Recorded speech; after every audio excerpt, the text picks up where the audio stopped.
Bueno, ¿va a hablar de este tema? Por supuesto que sí. Está en nuestros estudios ya José Ñaupari, especialista en temas electorales. Doctor, buenos días, bienvenido. Pero es también usted magíster en Derecho Constitucional, ¿verdad? Así que, buenos días primero. Buenos días, me gustaría empezar por el allanamiento que en este momento se está realizando a la casa del hermano de la presidenta, Nicanor Boluarte. Más aún porque el día de hoy hay una audiencia en el Tribunal Constitucional por una medida, un requerimiento presentado por la defensa de Nicanor, pero en el caso Guayquis en la sombra, ¿no? Que es este presunto tráfico de influencias para designar altos funcionarios en el Estado, siendo, de acuerdo a la tesis del Ministerio Público, Nicanor Boluarte, ese poder en la sombra. Pero lo que hemos escuchado hoy escuetamente del representante del Ministerio Público que bajó a abrirle la puerta al abogado de Nicanor es que el allanamiento de hoy no es por Guayquis en la sombra, sino por otro caso, el caso Ícaro. Claro, bueno, ciertamente hoy a las 2:30, entre otros casos, está prevista para que se vea en audiencia pública dos habeas corpus que en realidad tienen una numeración correlativa del señor Nicanor Boluarte contra el primer juzgado de investigación preparatoria del Poder Judicial, ¿no? Evidentemente, siendo ese primer juzgado, probablemente estemos hablando del caso Guayquis en la sombra. Habría que tomar en consideración también que probablemente esta investigación obedezca, aparte de esta coincidencia entre la audiencia pública del tribunal y este allanamiento, en que el TC, cuando ha resuelto este tema de los alcances del 117 de la Constitución, ha señalado que es perfectamente viable investigar al entorno de la presidenta, lo cual implica evidentemente a sus familiares. Y a ellos no les alcanza ciertamente estas limitaciones, como respecto al tema de los allanamientos, registro personal, registro de documentos o información. Podría ir por ahí, pero creo que el trasfondo también podría estar en el hecho de que se quiere seguir jugando con el hecho de que el señor Nicanor, por el hecho justamente del vínculo familiar con la presidenta, podría tener algún tipo de influencia, y probablemente este tema también quizás esté vinculado incluso también con el tema de tráfico de influencia. Claro, usted decía hay una coincidencia y lo he presentado también al inicio al hacerle la pregunta. La audiencia del Tribunal Constitucional para ver estos dos habeas corpus el día de hoy y el allanamiento al mismo tiempo, aunque por otro caso. ¿Qué es lo que está pidiendo la defensa de Nicanor Boluarte con la presentación de estas dos medidas ante el TC?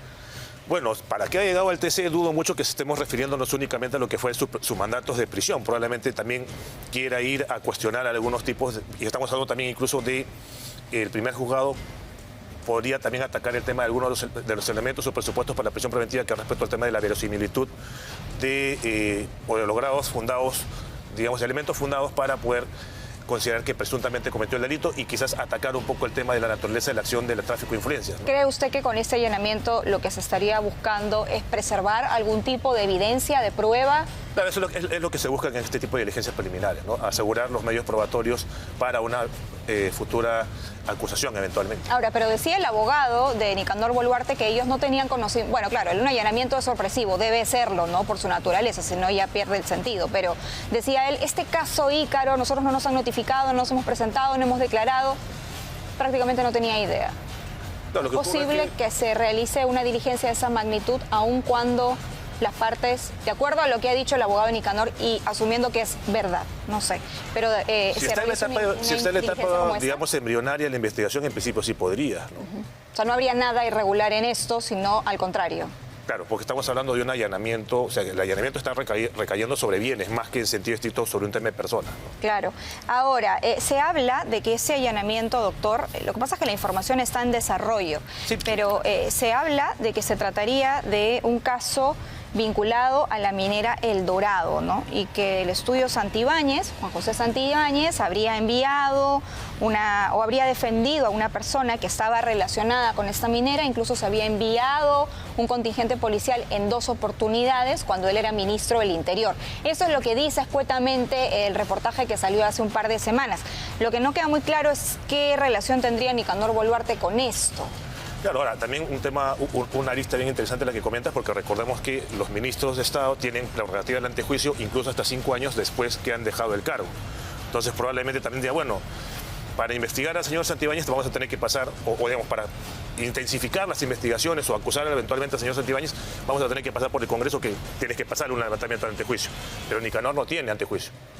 Es más, el TC ha dicho, pese a que sea familiar de la presidenta, puedes investigar. Entonces, quizás cojamos por ahí para tener un tema un poco más sólido respecto del actual ministro de Justicia, el doctor Santibáñez. Entonces, Nicanor Boluarte sería la línea, digamos, para partir de sus argumentos. Nicanor Boluarte sería la línea de investigación que estaría siguiendo el Ministerio Público tanto para Juan José Santibáñez por ese juicio político como para la presidenta Dina Boluarte, a la luz de lo que ha sido la última sentencia del TC, que solamente se le puede investigar por hechos muy precisos a la presidenta en funciones. Y que, bueno, lo que ocurre es que creo que más pasa por el hecho del propio Santibáñez. Hasta ahorita no se ha involucrado a la presidenta, ¿no? Claro, pero digamos hablando de una manera más general, claro, ¿no? Pero sería ese, digamos, en su criterio ese podría ser el camino. Porque si ya de por sí se han ido colocando cierto tipo de barreras en lo que se refiere a las personas que tienen la prerrogativa del antejuicio, tienes que irte por quienes no la tienen. Entonces, quienes no la tienen, pues investiga, allana, cita todo lo que puedas para tener un caso sólido y luego ir al Congreso con una denuncia constitucional. Claro, vamos a hablar ahora, doctor, en lo que usted es más experto aún y tiene que ver con temas electorales. Pedro Castillo, no abandona sus aspiraciones políticas, menos aún lo hace su familia, se habla de sus hermanas, se habla de su hija política, todo el mundo quiere postular por este partido. Pero ¿lo pueden hacer con el partido que se ha formado para estas elecciones del año 2026 o cómo sería la figura? Muy bien. Como el partido político de los cuales ellos son parte se ha inscrito después del 12 de abril, ellos no pueden ir con ese partido. Entonces, para que ellos puedan postular en las elecciones generales, ellos tendrían que ser designados dentro de este 20% de designación directa por otro partido, ¿no? Y evidentemente contar, de ser el caso, con la autorización del partido al cual ellos están afiliados. Me explico. Si tú quieres, postular en las elecciones generales, tienes dos vías. Una, que es participar en las primarias, para lo cual tendrías que estar afiliado desde el 12 de julio del año pasado, o dos, ser designado, en el caso al menos del Senado o la Cámara de Diputados, porque para la fórmula presidencial necesariamente tienes que estar afiliado desde el 12 de julio del año pasado del partido que quieres postular. Ahora, para ser designado, ¿qué necesitas? O haber renunciado al 23 de diciembre del año pasado y que tu partido no presente candidaturas, o, como en este caso, su partido no va a poder presentar candidaturas porque se inscribió después del 12 de abril de este año, ser designado por el partido por el cual vas a postular y que el partido del cual eres parte te autorice a participar por otro partido político. ¿Como una alianza, algo así? En sentido estricto no es una alianza, porque la alianza solamente es es una institución jurídica formal que se tiene que dar entre dos partidos políticos inscritos y que estén habilitados para participar en la elección. En este caso sería la elección general. Acá es algo un poco más de facto.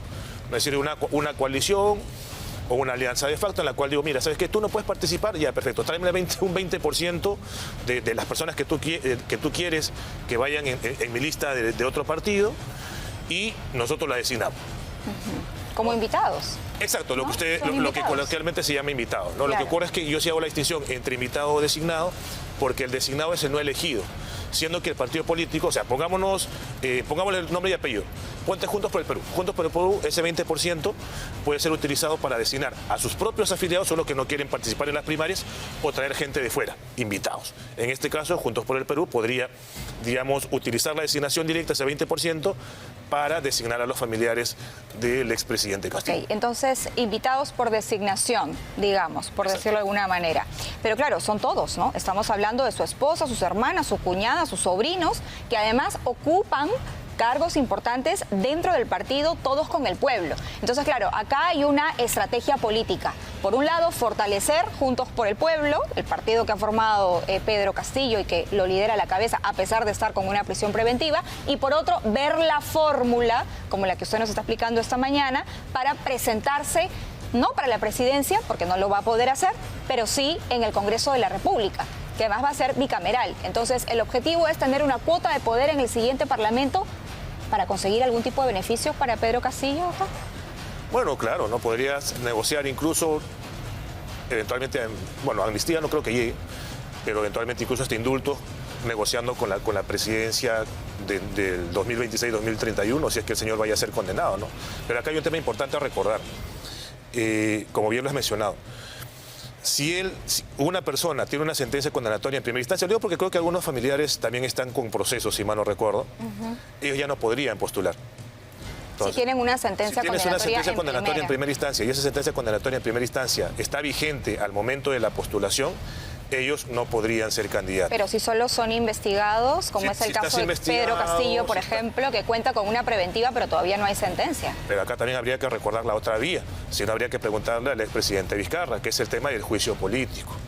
No, claro, han pasado más de 2 años y el Congreso no lo han habilitado, pero la otra vía es, en el marco de un juicio político, inhabilitarlo para el ejercicio de la función pública hasta por 10 años, ¿no?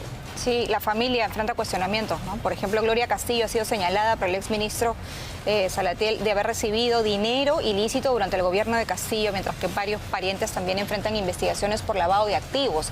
Pero mientras no haya una sentencia, no importa cuántas investigaciones tengan a cuestas, igualmente se puede presentar. Ah, claro, sin duda. Mientras tú no tienes una sentencia, tú puedes estar con arresto domiciliario, puedes estar con prisión preventiva, puedes estar en la fuga si quieres, puedes estar prófugo. Prófugo. Claro, Vladimir Cerrón está prófugo y está haciendo campaña política, claro, y sin duda seguramente también va a querer presentarse. Entonces Pedro Castillo también puede hacerlo.